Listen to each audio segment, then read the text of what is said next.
প্রিয় শিক্ষার্থীরা, অর্থনীতি বিষয়ের আজকের অনলাইন ক্লাসে তোমাদের স্বাগত জানাচ্ছি। আমি লাভলিয়া আক্তার, প্রভাষক, অর্থনীতি বিভাগ। আজকে আমি তোমাদের সাথে আলোচনা করব অর্থনীতি প্রথম পত্র পঞ্চম অধ্যায়টা হচ্ছে শ্রমবাজার বা লেবার মার্কেট। আজকে আমি তোমাদের সাথে এই অধ্যায় থেকে কিছু টপিকস নিয়ে আলোচনা করব। প্রথমে চলো আমরা জেনে নিই অর্থনীতিতে শ্রম বলতে কি বোঝায়। সাধারণত আমরা শ্রম বলতে কি বুঝি? শারীরিক পরিশ্রমকে আমরা শ্রম বলে থাকি, কিন্তু অর্থনীতিতে যে কোনো প্রকারের শারীরিক পরিশ্রমকে শ্রম বলা যাবে না।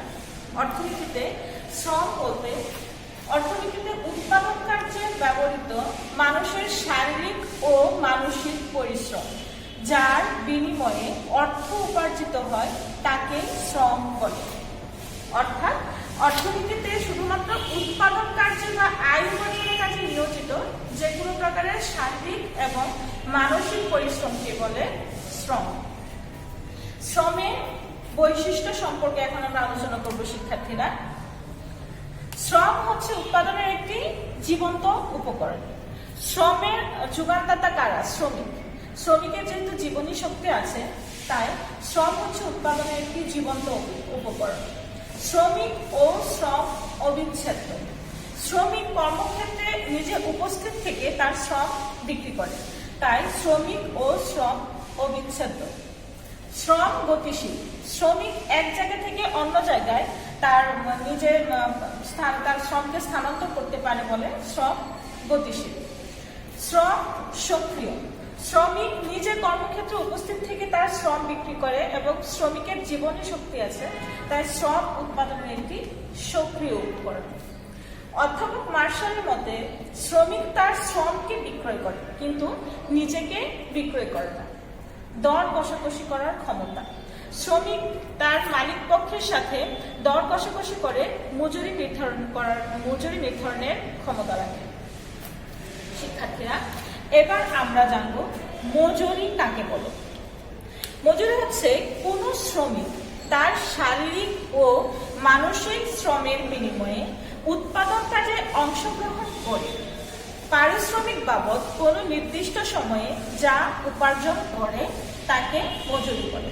অর্থাৎ উৎপাদন এবং আয় উপার্জনের কাজে নিয়োজিত থেকে কোনো শ্রমিক তার মালিক পক্ষের কাছ থেকে পারিশ্রমিক বাবদ যে অর্থ উপার্জন করে থাকে তাকে মজুরি বলে। মজুরি সাধারণত দুই প্রকার, এক আর্থিক মজুরি, দুই প্রকৃত মজুরি। আর্থিক মজুরি হচ্ছে কোনো শ্রমিক কোনো প্রতিষ্ঠানে কর্মরত থেকে সর্বসাকল্যে শুধুমাত্র অর্থের মাধ্যমে যে মজুরি লাভ করে তাকে বলে আর্থিক মজুরি। যেমন কোনো একজন কর্মচারী বা শ্রমিক যদি কোনো প্রতিষ্ঠানে কর্মরত থেকে মাস শেষে শুধু অর্থের মাধ্যমে 10,000 টাকা সর্বসাকল্য বেতন পায় বা মজুরি পায়, সে 10,000 টাকায় হচ্ছে আর্থিক মজুরি। প্রকৃত মজুরি হচ্ছে আর্থিক মজুরির পাশাপাশি অর্থের মাধ্যমে পরিমাপযোগ্য এবং অর্থের মাধ্যমে অপরিমাপযোগ্য যে সকল সুযোগ সুবিধা শ্রমিকরা লাভ করে তাকে বলে প্রকৃত মজুরি। অনেক প্রতিষ্ঠানে কর্মরত থেকে শ্রমিকরা শুধু আর্থিক মজুরি পায় না, আর্থিক মজুরির পাশাপাশি আরো অনেক সুবিধা লাভ করে, যেমন বাড়ি ভাড়া, তারপরে যাতায়াত খরচ, টেলিফোন বিল, সন্তানদের পড়াশোনার জন্য ভাতা, পত্রিকা বিল ইত্যাদি অনেক সুযোগ সুবিধা পেয়ে থাকে, যা অর্থের মাধ্যমে পরিমাপযোগ্য। আবার শ্রমিকরা অনেক সুযোগ সুবিধা পেয়ে থাকে, যেমন পদোন্নতি, কাজের জন্য পুরস্কারের ব্যবস্থা বা উত্তম কাজের জন্য পুরস্কারের ব্যবস্থা, কাজের জন্য সুষ্ঠু কর্ম পরিবেশ ইত্যাদি সুযোগ সুবিধাও পেয়ে থাকে একটা প্রতিষ্ঠানে কর্মরত থেকে শ্রমিকরা, যা অর্থের মাধ্যমে অপরিমাপযোগ্য। আর আর্থিক মজুরির পাশাপাশি শ্রমিকরা যে অর্থের মাধ্যমে পরিমাপযোগ্য এবং অপরিমাপযোগ্য যে সমস্ত সুযোগ সুবিধা লাভ করে তাকে এই দুয়ের সমষ্টিকেই বলে প্রকৃত মজুরি। যেমন কোনো শ্রমিক কোনো প্রতিষ্ঠানে কর্মরত থেকে যদি 10,000 টাকা অর্থের মাধ্যমে বেতন পায় এবং অন্যান্য সুযোগ সুবিধা বাবদ সে 5,000 টাকা বেতন পায়, তাহলে তার প্রকৃত মজুরি হচ্ছে আর্থিক মজুরি 10,000 আর অন্যান্য সুযোগ সুবিধা বাবদ 5,000, 15,000 টাকা। যেমন প্রকৃত মজুরি হচ্ছে আর্থিক মজুরি প্লাস অন্যান্য সুযোগ সুবিধা। শিক্ষার্থীরা, এখন আমরা খুবই গুরুত্বপূর্ণ একটি বিষয় নিয়ে আলোচনা করব। এটি হচ্ছে আর্থিক মজুরি ও প্রকৃত মজুরির মধ্যে পার্থক্য। প্রথম পার্থক্য আমরা সংজ্ঞাগত পার্থক্য দিতে পারি শিক্ষার্থীরা। পূর্বে আমরা জেনেছি যে আর্থিক মজুরি এবং প্রকৃত মজুরি কাকে বলে। কোনো প্রতিষ্ঠানে কর্মরত থেকে শ্রমিকরা অর্থের মাধ্যমে যে সর্বসাকল্য মজুরি পায় তাকে বলে আর্থিক মজুরি। আর আর্থিক মজুরির পাশাপাশি যে অন্যান্য সুযোগ সুবিধাগুলো পায় তাকে বলে প্রকৃত মজুরি। পরিমাপের দিক থেকে পার্থক্য। আর্থিক মজুরি অর্থ দ্বারা পরিমাপ করা হয়, পক্ষান্তরে প্রকৃত মজুরি দ্রব্য ও সেবা ক্রয়ের পরিমাণ দ্বারা পরিমাপ করা হয়। প্রতীক। আর্থিক মজুরিকে ডাব্লিউ প্রতীক দ্বারা প্রকাশ করা হয়, পক্ষান্তরে প্রকৃত মজুরিকে WR সমান W plus AB divided by P দ্বারা প্রকাশ করা হয়। শিক্ষার্থীরা খুব ভালোভাবে খেয়াল করো, এটি হচ্ছে প্রকৃত মজুরি নির্ণয়ের সূত্র। তাহলে প্রকৃত মজুরি নির্ণয়ের সূত্র হচ্ছে WR সমান W plus AB divided by P। এখানে WR হচ্ছে রিয়েল ওয়েজেস বা প্রকৃত মজুরি, W মানে আর্থিক মজুরি, AB হচ্ছে অন্যান্য সুযোগ সুবিধা, আর P হচ্ছে দাম স্তর। শিক্ষার্থীরা আগামী ক্লাসে আমরা এই সূত্রের মাধ্যমে কিভাবে প্রকৃত মজুরি নির্ণয় করা যায় তা শিখব। প্রকাশ। আর্থিক মজুরিকে শুধুমাত্র নগদ প্রাপ্য অর্থ দ্বারা প্রকাশ করা হয়, পক্ষান্তরে প্রকৃত মজুরি সমান হচ্ছে আর্থিক মজুরি যোগ অন্যান্য সুযোগ সুবিধা। কাজের ধরন।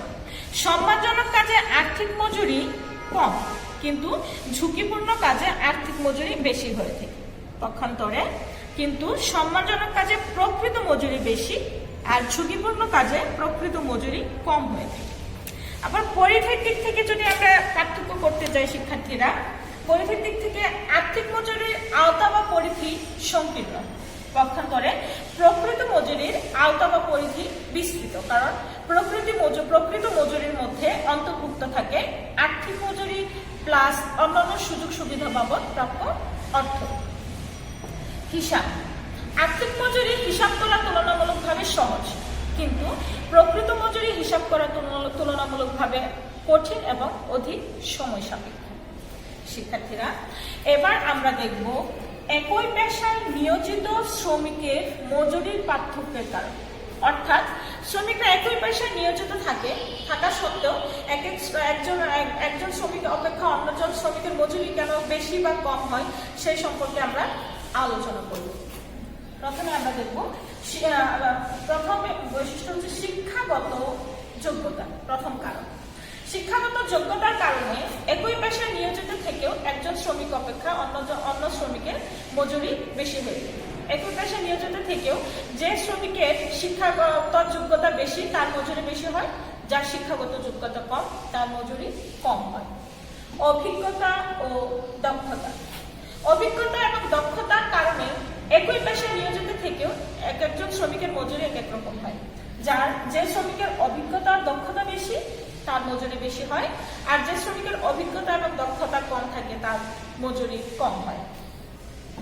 দায়িত্ব ও পদমর্যাদা। একই পেশায় নিয়োজিত থেকে দায়িত্ব ও পদমর্যাদার কারণে এক শ্রমিকের মজুরিটা এক রকম হয়। যেমন ব্যাংকে কর্মরত একজন জুনিয়র অফিসার অপেক্ষা একজন ম্যানেজার অধিক দায়িত্ব পালন করে এবং পদমর্যাদার অধিকারী, যার ফলে তাদের মধ্যে বেতনের তারতম্য লক্ষ্য করা যায়। কাজের ভিত্তিতে মজুরি। অনেক পেশা আছে যেখানে কাজের ভিত্তিতে মজুরি প্রদান করা হয়। যে শ্রমিক যত বেশি কাজ করে তার মজুরি তত বেশি হয়। যেমন যে শ্রমিকরা ইট ভাঙে বা মাটি কাটে, ওই সমস্ত শ্রমিকদের মধ্যে যাদের কাজের পরিমাণ বেশি তারা অধিক মজুরি লাভ করে, যাদের কাজের পরিমাণ কম তারা কম মজুরি লাভ করে। কাজের শর্ত। কাজের শর্ত বা স্থায়িত্বের উপরেও মজুরি নির্ভর করে। যেমন খণ্ডকালীন শ্রমিক অপেক্ষা পূর্ণকালীন শ্রমিকের মজুরি বেশি হয়ে থাকে। কাজের পরিবেশ ও ঝুঁকি। কাজের পরিবেশ এবং ঝুঁকির উপরেও মজুরি একই পেশায় নিয়োজিত থেকেও শ্রমিকদের মধ্যে মজুরির তারতম্য লক্ষ্য করা যায়। যে সমস্ত শ্রমিক অনেক ঝুঁকিপূর্ণ কাজ করে তাদের মজুরি সাধারণত বেশি হয়ে থাকে। এবার আমরা দেখব বিভিন্ন পেশায় নিয়োজিত থেকে শ্রমিকদের মজুরির পার্থক্যের কারণ। প্রথমে আমরা দেখব কাজের প্রকৃতি। যারা সাধারণত যারা আরামদায়ক কাজ করে এবং সম্মানজনক কাজ করে তাদের মজুরিটা কম হয়ে থাকে, কিন্তু যারা অধিক কষ্টদায়ক কাজ করে তাদের মজুরিটা বেশি হয়ে থাকে বিভিন্ন পেশায়। কাজের স্থায়িত্ব, যারা পূর্ণকালীন কাজ করে তাদের মজুরি বেশি হয়ে থাকে, কিন্তু খণ্ডকালীন শ্রমিকদের মজুরিটা কম হয়ে থাকে। দক্ষতার পার্থক্য পূর্বে বলেছি, বিভিন্ন পেশায়ও একই নিয়ম যে শ্রমিক যত বেশি দক্ষ সে যে পেশায় নিয়োজিত থাকুক না কেন তার মজুরিটা বেশি হয়ে থাকে, পক্ষান্তরে অদক্ষ শ্রমিকের মজুরি কম হয়ে থাকে। কাজের ঝুঁকি এবং দায়িত্ব, যারা অধিক দায়িত্বপূর্ণ কাজ করে তাদের মজুরি বেশি হয়ে থাকে, আবার ঝুঁকিপূর্ণ কাজ যারা বেশি করে তাদের মজুরিটা বেশি হয়ে থাকে। যেমন একজন ব্যাংকারের তুলনায় যারা খনিতে নিয়োজিত কয়লা শ্রমিক, কয়লা খনিতে কয়লা আহরণ করে তাদের কাজের ঝুঁকিটা বেশি থাকে, জীবনের ঝুঁকি বেশি থাকে, যার ফলে তাদের মজুরিটা বেশি হয়ে থাকে। তারপরে পদমর্যাদা, যে কাজে পদমর্যাদা লাভ করার সম্ভাবনা বেশি ভবিষ্যতে, সেখানে মজুরি কম হয়। ভবিষ্যতে উন্নতি, যে কাজে ভবিষ্যতে অধিক উন্নতি লাভের সম্ভাবনা আছে সেই কাজে মজুরিটা কম হয়ে থাকে। সামাজিক মর্যাদা, অধিক সামাজিক মর্যাদাপূর্ণ কাজের ক্ষেত্রে মজুরি কম হয়ে থাকে, আর যেসব ক্ষেত্রে সামাজিক মর্যাদা কম সেসব ক্ষেত্রে মজুরি বেশি হয়ে থাকে। অতিরিক্ত আয়ের সুযোগ, যে সমস্ত পেশায় অতিরিক্ত আয়ের সুযোগ থাকে সে সমস্ত পেশায় শ্রমিকদের মজুরি কম হয়ে থাকে। শিক্ষার্থীরা, এবার আমরা জানবো শ্রমের গতিশীলতা সম্পর্কে। শ্রমিকের নিজস্ব প্রয়োজনে তাদের স্থান, শিল্প ও পেশাগত স্তর পরিবর্তনকে শ্রমের গতিশীলতা বলে। শ্রমের গতিশীলতা 4 প্রকার: 1 ভৌগোলিক গতিশীলতা, 2 পেশাগত গতিশীলতা, 3 শিল্পগত গতিশীলতা, 4 স্তরগত গতিশীলতা। ভৌগোলিক গতিশীলতা কাকে বলে? কোনো শ্রমিক তার পেশার বা কোনো স্তরের পরিবর্তন না করে এক স্থান থেকে অন্য স্থানে যখন তার শ্রমের স্থানান্তর করে তখন তাকে বলে শ্রমের ভৌগোলিক গতিশীলতা। যেমন চট্টগ্রামে কোনো রিক্সা চালক যদি ঢাকায় এসে রিক্সা চালায় তখন হবে শ্রমের ভৌগোলিক গতিশীলতা। শ্রমের ভৌগোলিক গতিশীলতা আবার 2 প্রকার: অভ্যন্তরীণ গতিশীলতা এবং আন্তর্জাতিক গতিশীলতা। কোনো শ্রমিক যদি কোনো দেশের অভ্যন্তরে এক স্থান থেকে অন্য স্থানে বা এক অঞ্চল থেকে অন্য অঞ্চলে তার শ্রমের স্থানান্তর করে তখন তাকে বলে শ্রমের অভ্যন্তরীণ গতিশীলতা। আর কোনো শ্রমিক যদি এক দেশ থেকে অন্য দেশে তার শ্রমের স্থানান্তর করে তখন তাকে বলে শ্রমের আন্তর্জাতিক গতিশীলতা। পেশাগত গতিশীলতা, কোনো শ্রমিক যখন এক পেশা থেকে অন্য পেশায় তার শ্রমের স্থানান্তর করে তখন তাকে বলে পেশাগত গতিশীলতা। যেমন একজন শিক্ষক যদি তার শিক্ষকতা ছেড়ে দিয়ে ব্যাংকে চাকরি করে তখন তাকে বলা হয় শ্রমের পেশাগত গতিশীলতা। শিল্পগত গতিশীলতা, কোনো শ্রমিক যখন এক শিল্প থেকে অন্য শিল্পে তার শ্রমের স্থানান্তর করে তখন তাকে বলে শ্রমের শিল্পগত গতিশীলতা। যেমন পোশাক শিল্পে কর্মরত কোনো শ্রমিক যদি সেখান থেকে তার কাজ ছেড়ে দিয়ে পাট শিল্পে তার শ্রমের স্থানান্তর করে তখন তাকে বলা হবে শ্রমের শিল্পগত গতিশীলতা। স্তরগত গতিশীলতা, স্তরগত গতিশীলতা হচ্ছে একই পেশায় নিয়োজিত থেকে কোনো শ্রমিকের পদোন্নতি হতে পারে। যেমন অফিসার হিসেবে নিয়োগপ্রাপ্ত কোনো ব্যাংকারের যদি তার সিনিয়র অফিসার হিসেবে পদোন্নতি হয় তখন তাকে বলা হয় শ্রমের স্তরগত গতিশীলতা। শিক্ষার্থীরা এখন আমরা দেখব শ্রমের দক্ষতা বলতে কি বোঝায়। দ্রব্যের গুণগত মান অক্ষুণ্ণ রেখে একজন শ্রমিক কোনো নির্দিষ্ট সময়ে যে পরিমাণ দ্রব্য সামগ্রী উৎপাদন করতে পারে তাকে শ্রমের দক্ষতা বলে। অর্থাৎ দ্রব্যের গুণগত মান অক্ষুণ্ণ রেখে একজন শ্রমিকের অধিক উৎপাদন করার ক্ষমতাকে বলা হয়ে থাকে শ্রমের দক্ষতা। শ্রমের দক্ষতার কিছু গুরুত্বপূর্ণ নির্ধারক রয়েছে, চলো শিক্ষার্থীরা এখন আমরা সেই সম্পর্কে জেনে। শ্রমের দক্ষতার নির্ধারক সমূহ হচ্ছে, প্রথমে শ্রমিকের কাজ করার ক্ষমতা। শ্রমিকের কাজ করার ক্ষমতা আবার যে সমস্ত বিষয়গুলোর উপর নির্ভর করে: 1 শারীরিক যোগ্যতা, শ্রমিকের শারীরিক যোগ্যতার উপরে শ্রমিকের অধিক কাজ করার ক্ষমতা নির্ভর করে। যে শ্রমিক শারীরিকভাবে সুস্থ এবং সুস্বাস্থ্যের অধিকারী তার কাজ করার ক্ষমতা অধিক থাকে এবং উৎপাদনের ক্ষমতা অধিক থাকে। জীবনযাত্রা মান, শ্রমিকের জীবনযাত্রা মানের উপরে শ্রমের দক্ষতা নির্ভর করে।